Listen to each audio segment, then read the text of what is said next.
राजू खानानी मां सिंधियाना news network जी reporter इमदाद अली निज़ामानी मूजिब जमियत उलमा इस्लाम फजलुर रहमान ग्रुप सिंध जी क़यादत बदीन ज़िले जे ॻोठनि शहरनि जे दौरे ते तलहार खां राजू खानानी शहर पहुतो त राजू खानानी शहर ऐं आसपास जे ॻोठनि मां आयल जमियत उलमा इस्लाम जे समें माण्हुनि गाॾियुनि जो जुलूस सां इस्तक़बाल करे रैली जी सूरत में जमियत उलमा इस्लाम सिंध जे अमीर अब्दुल क़यूम हालिजवी, अब्दुल वाहिद फारूक़ी, फ़तेह मोहम्मद मोहेरी, कारी आसिम हालिजवी, मुफ्ती अब्दुल समद जमाली ॿियनि मथां गुलनि जी वर्खा करे खेनि नारनि जी गूंज ऐं वर्करनि कन्वेंशन हॉल में पहुचायो। जलसे ऐं वर्करनि कन्वेंशन खे ख़िताब कंदे जमियत उलमा इस्लाम सिंध जे अमीर अब्दुल क़यूम हालिजवी, अब्दुल वाहिद फारूक़ी, मौलाना अब्दुल समद, अब्दुल रहीम दिलावाणी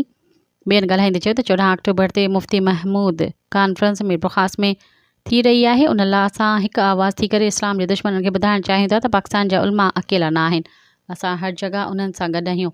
उन्हनि वधीक चयो त ग़ज़ा फ़लस्तीन जे मुसलमाननि सां जेको ज़ुल्म थी रहियो आहे उहो हाणे बर्दाश्त जहिड़ो न आहे।